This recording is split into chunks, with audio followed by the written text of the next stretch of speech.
સુરત શહેરમાં ફરી એકવાર કરોડોના સાયબર ફ્રોડનો ભાંડાફોડ થયો છે. ફોરેક્સ ટ્રેડિંગના નામે આંતરરાષ્ટ્રીય ગેંગ લોકોના મહેનતની કમાણી લૂંટી રહી છે. 400 કરોડના ફ્રોડનો માસ્ટરમાઇન્ડ સુધી પહોંચતા તાર હવે ખુલવા લાગ્યા છે અને સુરત સાયબર ક્રાઇમ સેલે આ ગેંગનો એક મોટો સગીરાત ઝડપી પાડ્યો છે.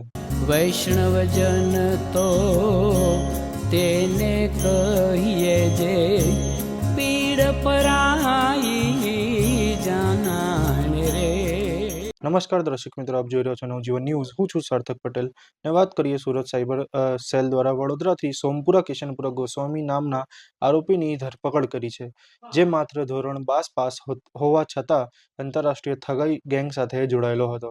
આરોપીઓએ સુરતના એક વેપારી ફોરેક્સ ટ્રેડિંગમાં મહિના 5 થી 6% નફા મેળવી શકે તેવી લાલચ આપી હતી અને ત્યારબાદ બોટ alpha.me નામની વેબસાઇટ પર અકાઉન્ટ બનાવી કુલ 56 લાખથી વધુની રકમ જે છે તે ટુકડે પડાવી લીધી હતી.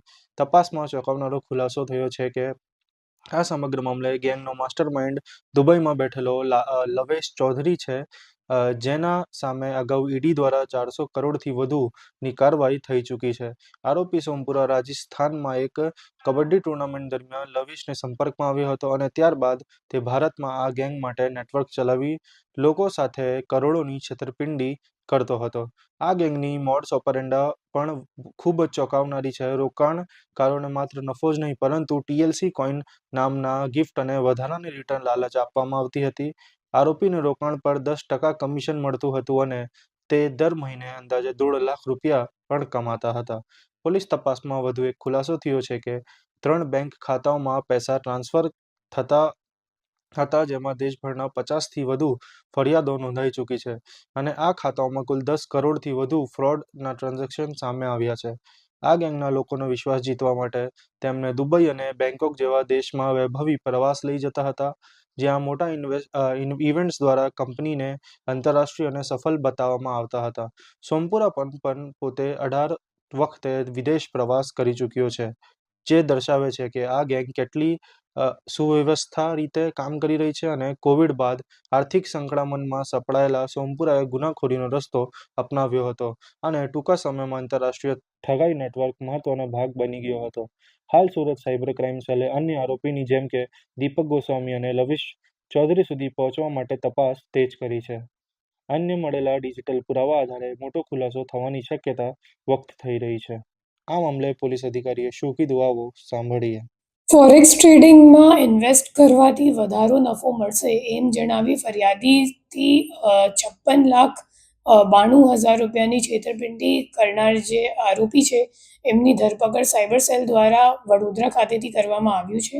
એમાં ખરેખર જે ફરિયાદી છે એમનો એક ઓળખીતા વ્યક્તિ હતું વડોદરાવાળું, તો એમની મારફતે એમને ખબર પડી કે આમાં અગર આપણે ઇન્વેસ્ટ કરીએ તો વધારે રિટર્ન મળશે, 6% દર મહિનાનું રિટર્ન એમને મળશે. તો એમ જણાવી એવી લાલચ આપી. પછી એમની મુલાકાત જે આપણે અટક કરેલ આરોપી છે ગોસ્વામી, સોમપુરી ગોસ્વામી, એમની સાથે એમની ઓળખ થઈ અને પછી સોમપુરી ગોસ્વામીએ એમની 56,92,000 રૂપિયા 3 બેંક એકાઉન્ટમાં લઈને અને પછી એમને કંઈક વિડ્રો કરવા દીધું નથી અને એવી રીતે એમની સાથે છેતરપિંડી કરવામાં આવ્યું છે.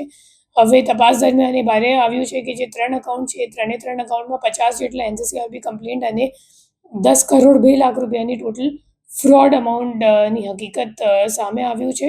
અને એના સિવાય જે નાસ્તા ફરતા આરોપીઓ છે એમાં જે મુખ્ય આરોપી છે લવેશ ચૌધરી, એમને ઉપર ઓલરેડી એક ઈડીનો ગયા વર્ષમાં મોટું કેસ કરવામાં આવ્યું હતું, જેમાં 400 કરોડ રૂપિયા ઈડી દ્વારા ફ્રીઝ કરવામાં આવ્યું છે. એમાં આપણી જે ફરિયાદી છે એમના પણ અકાઉન્ટ એમાં સંડોવાયેલ છે અને આપણી સુરત સાયબર સેલ દ્વારા ઈડી સાથે સંકલનમાં રહીને જે વિક્ટિમ છે એમને એમનો રૂપિયો પરત મળી જાય એવી આપણી પ્રયત્નો ચાલુ છે. કેવી રીતે વિશ્વાસમાં લેતો હતો આ ઇન્વેસ્ટમેન્ટ કરવા માટે?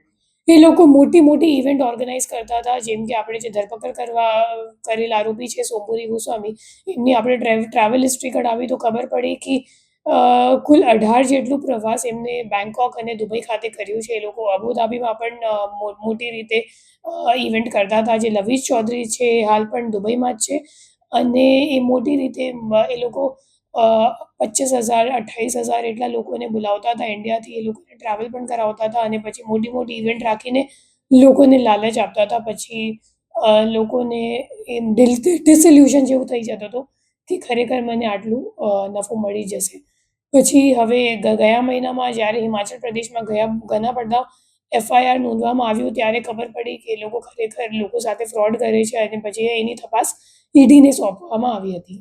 કેટલા લોકો અત્યાર સુધી આ ફ્રોડમાં આવ્યા છે સામે? તો આપણી પાસે જે એક જ વિક્ટિમ આવ્યા છે એમની જે 3 એકાઉન્ટમાં પૈસા ગયા છે એ 3 એકાઉન્ટમાં 50 જેટલા NCCRP કમ્પ્લેન્ટ નોંધાયેલ છે અને 10 કરોડ જેટલાની ફ્રોડ આપણા કેસમાં સામે આવ્યું છે. એમ આપણે ઈડીની અગર તપાસ જોઈએ કેમ કે જે મુખ્ય આરોપી છે એ સેમ છે, લવિશ ચૌધરી નામનું, અને એમને વિરુદ્ધ રેડ કોર્નર નોટિસ પણ જાહેર કરવામાં આવી ગયું છે.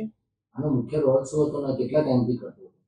તો આજે આપણો સોમપુરી ગોસ્વામી છે એ છેલ્લા 2023થી આ કામ કરે છે અને 2023થી એમની ટ્રાવેલ હિસ્ટ્રી પણ જોવા મળે છે કે ખરેખર ફ્રિકવન્ટલી દુબઈ ટ્રાવેલ કરતો હતો, પછી બેંકોક પણ પ્રવાસ કરતો હતો, વિદેશ પ્રવાસ, અને અગાઉ એ રેસ્ટોરન્ટ ચલાવતો હતો. પછી કોવિડ દરમિયાન એમનું કંઈક બિઝનેસ ઠપ થઈ ગયું. પછી એક દીપક ગોસ્વામી કરીને નાસ્તો ફરતો આરોપી છે રાજસ્થાનનો રહેવાવાળો, તો એમની મારફતે એમનું લવિશ ચૌધરી સાથે સંકલન થયું અને હાલ એ લવિશ સાથે ડાયરેક્ટ કનેક્ટેડ છે. અને હવે આપણી તપાસ આ દિશામાં ચાલુ છે કે જે નાસ્તા ફરતા આરોપીઓ છે એમને પકડવાનું છે અને જે આપણી ફરિયાદી છે એમને ઈડી સાથે સંકલન કરીને એમને રિફંડ કરાવવાનું છે. આવા જ મહત્વના સમાચાર માટે જોતા રહો નવજીવન ન્યૂઝ. સુરતથી સાર્થક પટેલની રિપોર્ટ.